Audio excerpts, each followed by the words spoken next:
I'm gonna show you how to unfuck your marriage. There are 6 marriage sins that husbands are faced with when their wife is considering divorce. Each of these issues wreaks havoc in the marriage. And the worst part is that it's actually none of these. These are all surface level issues that most people and even studies will tell you is the real cause for marriages ending. The truth is that after 10 years as a licensed therapist working with thousands of men, I've found that there are even deeper underlying root reasons for why marriages come undone. And the man that fails to uncover these 6 marriage sins are doomed to not only go through a devastating divorce, but repeat it in the next relationship. And that's why the divorce rate goes to 66 and 75% on second and third marriages. The real reason why trying to solve these surface problems won't work is that it's like trying to stop water from a leaking pipe by just putting a bunch of duct tape on it. Eventually, things are just gonna end up in a large mess. However, once you solve the source of these 6 sins, you will unlock a new level of connection and growth that you never even thought possible. The first sin is curtailing complacency. As men, we get complacent. A lot of men do. Now tell me if this story sounds similar to you. Scott felt on top of the world when his grit, sweat, and raw determination paid off. He won the most prestigious award for the latest creative ad campaign. It was pretty much the equivalent of an Oscars for creatives. And now it was time to clank some glasses in the vineyard of Provence. What a year it was. His firm landed a major tech client, skyrocketing the profile. He ran his first marathon, crossing the finish line with his young daughter on his shoulders. His whole life reflected his achievements, a beautiful and successful wife, an inquisitive and spirited daughter, and he was in the best shape of his life. He worked hard and it showed. So what eventually happened? Why was it that just 2 years later, his marriage was on the rocks and his career was stagnant? Scott had relished that feeling of achieving his goals, so much so that he took a well-deserved break. He started to delegate more, he slept in more, and started leaning on his reputation rather than his drive. At work, his team was still pumping out edgy, successful campaigns, but Scott wasn't spearheading them anymore. His spark was just missing. And at home, things were different. His wife started to seem distant. Their once playful and affectionate dynamic had cooled. They hadn't been intimate in months. And when they talked, it was mostly about logistics. You know, the schedules, the bills, and who would pick up their daughter from the dance party. The arguments became more frequent, usually over small things, but Scott could feel something bigger lurking beneath the surface. He couldn't pinpoint when it started, but the life he'd worked so hard to build now it felt like it was just slipping through his fingers. And what he didn't realize was that success isn't a destination, it's a practice. And the break he had taken, it wasn't just from the grind. It was from the mindset that made him the man his wife fell in love with and the leader that his team admired. Now, why can we not get complacent? Like, if your wife truly loves you and you are the same man in your eyes, you're the same guy, why is it so damaging to her in the relationship? Look, the reason why all ties back to emotional safety, okay? When you have that drive, that purpose, that ambition, you're constantly growing, she feels safe with you because you're never gonna fall flat, okay? This is evolutionary. All right, think about it if you were out in the wilderness, right? We were evolving in a tribe and you had a guy who just stopped trying, even though he had all the resource and unlimited food or whatever it was. Inherently, the man that stops pushing himself to his limits, I'm not talking about just providing money, right? I'm talking about being on your edge, pushing yourself, having that successful stress. It allows you to grow, and she needs to admire you. And when you stop growing, she stops admiring. When you have this, what it does for her is it keeps her attracted, respecting you and admiring you and appreciating you. So if you haven't felt appreciated in a very long time from your wife, this could be a core reason as to why. Now, the way you fix this is through leadership, okay? That's how you beat complacency. Now, there is macro leadership and micro leadership, and then you can lead yourself and you can lead her in the relationship. Let's first look at the macro. So macro leading in the relationship just simply looks like, look, people like Scott and other business owners that I know, you'll set yearly, quarterly, monthly, weekly plans, setting your goals, setting your plans, and achieving them. But for your marriage, you never think to do that.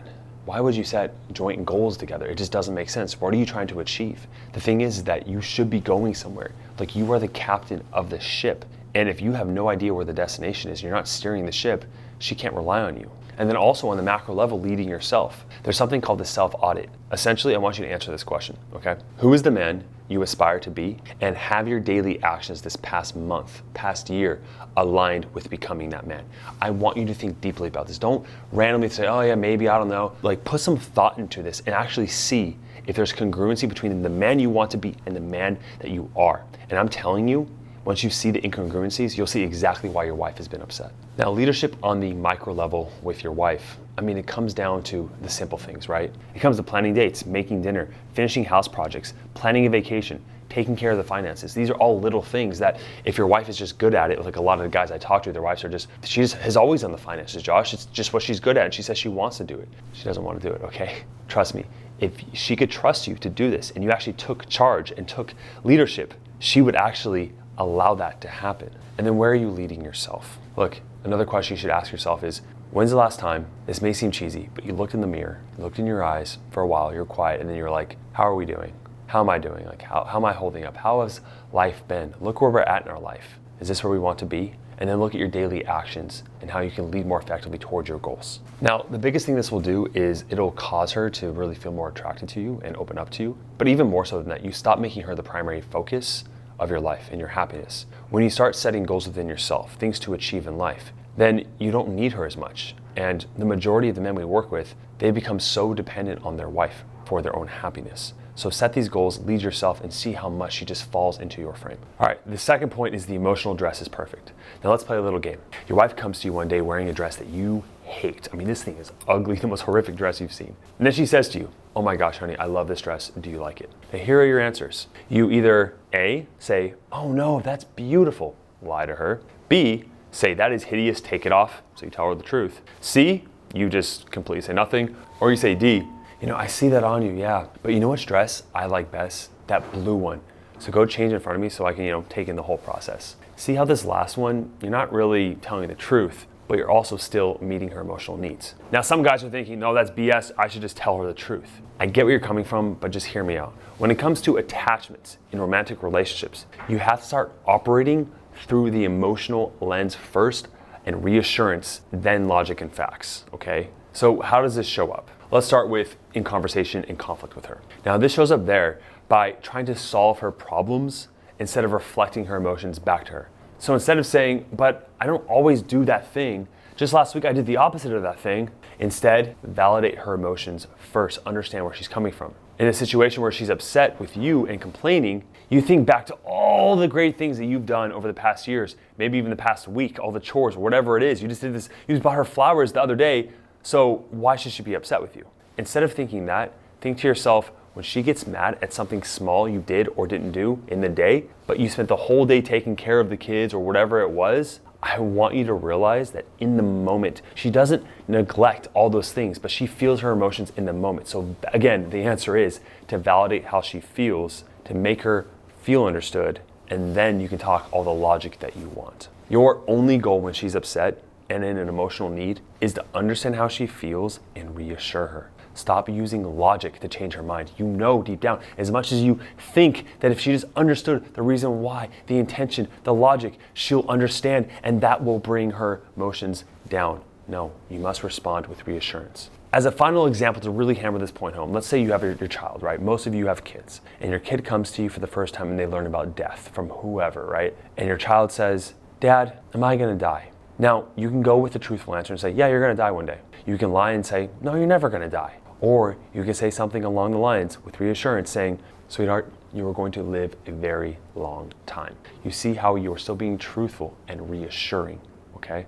The third marriage sin is breaking boundaries. Now, most men suffer from having really poor boundaries with their wives. This leads toward a lack of self-respect, appreciation, and emotional safety. Men are either too forceful with their boundaries or too indirect and passive. Either way though, she will see her husband as controlling because he lacks to show who he is and what he wants from her, especially with consistency being involved. Now let's look at the reason why this happened. I remember Jeremy told me that he was clenching his fists, fighting back anger. His wife was walking all over him, refusing to change, and Jeremy had the emotional scars to prove it. She was heading out with her girlfriends again, and Jeremy knew the younger, charismatic co-worker would always be there. And he was obviously way too flirty. Of course she downplayed it, but he knew she loved the attention. Jeremy just thought how it came to this. I mean, he grew up without a father. His dad left him when he was young, and his mother raised him on her own, working hard to shield him from pain. Her own childhood had been a rough and cold environment with her father just being completely distant, and she vowed to not pass those scars onto Jeremy. Over time, he became the man of the house. His mother leaning on him emotionally, confiding in him about work and relationships. When things went wrong, Jeremy was her rock, her protector. She always said to him, "You're my greatest strength, Jeremy." And he wore that responsibility like armor. But as he grew older, Jeremy couldn't understand why his romantic relationships just always fell apart. His girlfriends would say he was too clingy or that they carried all the emotional weight. Now, years into his marriage, the same pattern was repeating. He adored his wife, but in his eyes, she was slipping away like all the others. He didn't understand why his devotion pushed her away. To him, love meant anticipating her needs and making her happy. Just being there no matter what. What Jeremy couldn't see was that he never learned how to stand on his own. Growing up in his mother's shadow, he becomes so dependent on being needed that he didn't know how to be with himself. He never learned boundaries or how to sit with discomfort. And when his wife pulled away, Jeremy reacted desperately, trying harder to hold on when she needed space. Now, as she walked out the door, he felt the same gut-wrenching ache he felt in every past relationship. He didn't realize it yet, but Jeremy's biggest battle, it wasn't with his wife or the coworker, it was with himself. Until he could face the fear of being alone and validate his own worth and lead from a place of inner strength, he would remain stuck in this cycle. The question was, would this be the breaking point that forced him to change, or would history repeat itself once more? Look, you know that boundaries matter, right? But why do they really matter? I want you to understand the real reason. I want you to think of it like your boundaries are where she ends and you begin. Okay, now you guys are good to be connected, but at the same time with that connection pattern, there needs to be a separation where she can observe you from afar to create attraction and respect, okay? To see you in your masculine paradigm, okay? When you are embracing her, that connection is through your feminine paradigm. But what happens is sometimes when you've gone here, this has felt so good to you, like Jeremy, that you're like, oh, I just want to relax. I just want to melt into her. And when she's happy, I'm on top of the world. And you're afraid of conflict. You're afraid to stand in your own 2 feet, right? Standing on business, as the kids say, right? So boundaries are extremely important because she needs to observe who you are and know who you are. To be solid, she needs to rely on you, to lean into you, right? So she'll poke and prod, and she wants you to assert yourself. And without doing that, you are no man, you are no person to her. We touched on it before, but the common mistake that men make when it comes to boundaries most often is that it's not about knowing their boundaries. The knowledge isn't the problem. It's about enforcing them. It's about acting through them. I could talk to every single guy, and they say they're conflicted. What should I do with this situation? No matter what it is, deep down, if I ask, what kind of man do you want to be? Or if it turned out this way, or what would happen if the ideal outcome happened, what would you prefer to choose in your actions? You know what it is. The problem with boundaries is that you're just too afraid to assert them. So how do you actually communicate effectively? The first thing you do is you start off with how she feels about the situation. I want you to use extreme empathy and imagine how she feels about what's going on, okay? Actually reflect that back to her. Then the second thing you do in understanding what your needs are and how you feel, okay? So once you understand how she feels, then say, I feel this way about this thing happening, and this is what I need. Now, there are a list of needs that you can look up, but essentially needs are just feeling valued, respected, loved, okay? Understood. Those are core needs. So understand what core need is being violated in a situation where the boundary is occurring, okay? And the last thing is, once you assert that boundary, after you understand her and really assert how you feel, what you want, you have to detach from the outcome. You have to let her choose, okay? And the thing is that the more you try to control her or be indirect, the less likely she will meet your needs. But if you just state how you feel and who you are and you put it out there, you should expect her to meet your boundaries if she values you at all. And if you value yourself, she will value you. So if you don't think she'll value you, then the problem is actually within yourself. And you need to understand why you don't value yourself. Let's look at a real life example. Imagine your partner is constantly checking their phone when you're trying to have a conversation. Instead of getting angry or withdrawing, you could say, I value our time together and I feel disconnected when you're constantly on your phone. Can we agree to put our phones away during dinner? Now this may feel uncomfortable or awkward at first, but over time it'll become natural and it'll build your own self-worth because you are expressing what you want. The fourth marriage sin is that you didn't marry a man. Now look, we have more in common than differences as people, but there are differences in women that a lot of men tend to forget about their partner as time goes on. Your wife is a woman. Now I know you know, but do you remember that? Going back to the idea of complacency. What plagues most couples is the lack of polarity in a relationship. Now, polarity is, as a man, displaying masculine qualities to keep her soft and in her feminine. This leads a lot of men to have their wives becoming more dominant and leading and masculine. And trust me, she doesn't want to be. Now let's look at 4 ways you can increase your masculine core nature to cause her to be more feminine. The first is passing her tests. Sometimes women don't just test you to see if you'll pass. They test you to see if you'll stay. It's not about the right answers. It's about the willingness to show up and be there, even when the things aren't perfect. Now I have a whole video on passing tests, multiple videos in fact. I'll put the best one at the end of this video, so make sure you stay tuned for that. However, let's talk about how most men fail tests with these 3 responses. But first, actually, let's talk about what a test is. A test is simply a subconscious expression by your wife to see if she can still feel safe with you. She'll do something to press against your boundaries, going back to boundaries, or get emotional, or deny you for no logical reason to see how you respond. Now, a weaker man will do one of 3 things. He'll either first react. React is just like, oh, how could you say that? What are you talking about? You get all emotional yourself, you're animated, you get scary because you are a bigger man and you do get scary. Number 2, you will get defensive, or number 3, you will shut down or run away. Now, instead of doing that, you must know how to respond to these tests with loving leadership to make her feel safe. The second part of this is that she seeks connection, but you seek peace. Let's say one day you come home from a long day of work and you just want to unwind, but then she comes home and she starts unsharing or packing the crazy day of work that she had, okay? Going on and on about the drama, whatever it is. Now, if you don't connect with her in that moment, she'll see connection through challenge and conflict later. Let me say that again. If you don't connect with her in those moments when she's just sharing with you her day and all these things, when you just want to unwind and let go, right? You're seeking peace, she's seeking connection. She will create conflict later, so you then have to connect with her there. I want you to really embed that into your mind. Look, she wants connection more so, and you want peace. Of course, men want connection, women want peace at times. It's not 100% all the way, but generally that's how it is. And so I want you to see this paradigm play out, that whenever she's upset or testing you or going against your boundaries, it's because she doesn't feel connected to you, okay? And I want you to realize from David Data, every moment of your life is either a test or a celebration. The same is true about every moment with your woman, only doubly so. Just start to see every interaction she has with you as a form of trying to connect with you. And if she's at the point where she's not connecting with you, you can check out this video right here, how to restore connection. The last subpoint of this main point is that she needs novelty in flirting. All right, this goes back to complacency. I'm not gonna harp on this one too much, but a lot of guys, they stop dating their wife. When was the last time that you sent her a random text, or you bought her a spa day, or you did something special for her, you bought her flowers, you did these things before she started to pull away, right? I know a lot of it's hindsight 2020, but just recognize that she needs that constant flirting, and a lot of guys just take for granted their wives until she's finally leaving. A smart man will always choose an ounce of prevention over a pound of cure. The 5th marriage sin is that it was always the small things. I remember to this day, the moment my mom decided to leave my father. It was a normal day, just in the house watching TV, and I saw my mom crying. Sometimes I would see her just randomly cry when she would get in a fight with my dad, and this time felt different. My dad just left the house, stormed out. I was like, okay, they're fighting, right, whatever. My mom went to bed early. It was like 7 p.m. She just went to her room to go to sleep, and just something felt different in the air. My dad comes home with flowers and a card and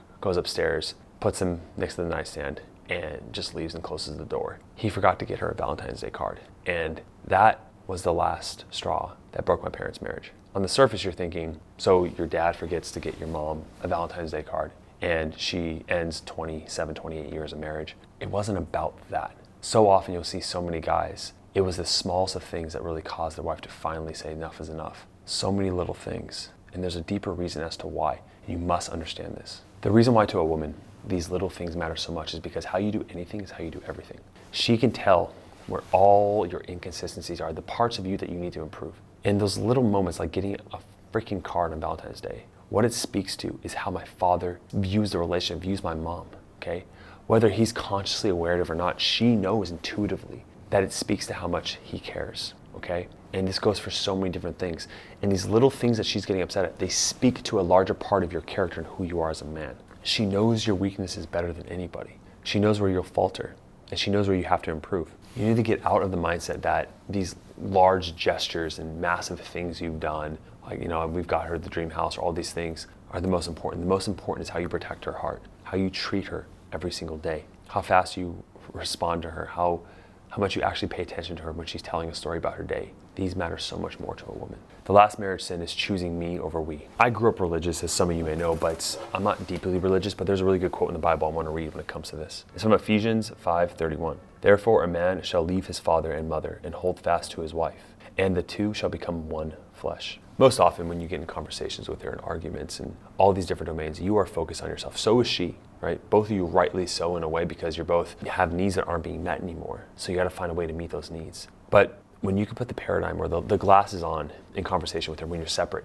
of putting we first, that you guys are on a team fighting the problem, you're separating yourself from the problem. Here's the problem, and you guys are on the same team, even sitting next to her in conversation instead of directly across from her. This completely switches the whole tone of the conversation, how you guys interact together. And it can start with you as the man leading the conversation that way and seeing you guys as a team. Instead of that she's doing something against you, she's hurting you, she's vindictive, whatever it is. And the thing is that when she's pulling apart, when it comes to finances or the way you communicate with her, it's so easy to go into, I'm gonna protect myself. But the more you do that, it's just increasing that wall. And I was having a conversation with someone deeply close to me the other day who was dealing with a lot of trauma themselves. And they were talking about their partner. And this woman knows that when she pushes him away, she doesn't trust him, when she accuses him of doing things, that it's just getting what she doesn't want. But she'd rather have that and protect herself than lean into trust, give him another chance. And for a lot of guys, this is what's happening with their wife. But you must recognize that as the man, if you lead first, if you keep your heart open, if you risk being torn apart and losing everything, that is the best opportunity to gain what you want most. To get what you ultimately seek most, you have to overcome that fear, and you have to just trust that it is the right thing to do. Put her first, okay? To meet your own needs, but to put her first, to trust her, to forgive her, all right? It's not an easy thing to do, I'm not saying that. But every guy I speak to that saves their marriage, they do two things. They take full responsibility for their actions, and they take different action, okay? And different action is setting up a call with our team or just doing something different in general, right? To make this work. Thanks for watching. I'll see you in the next one.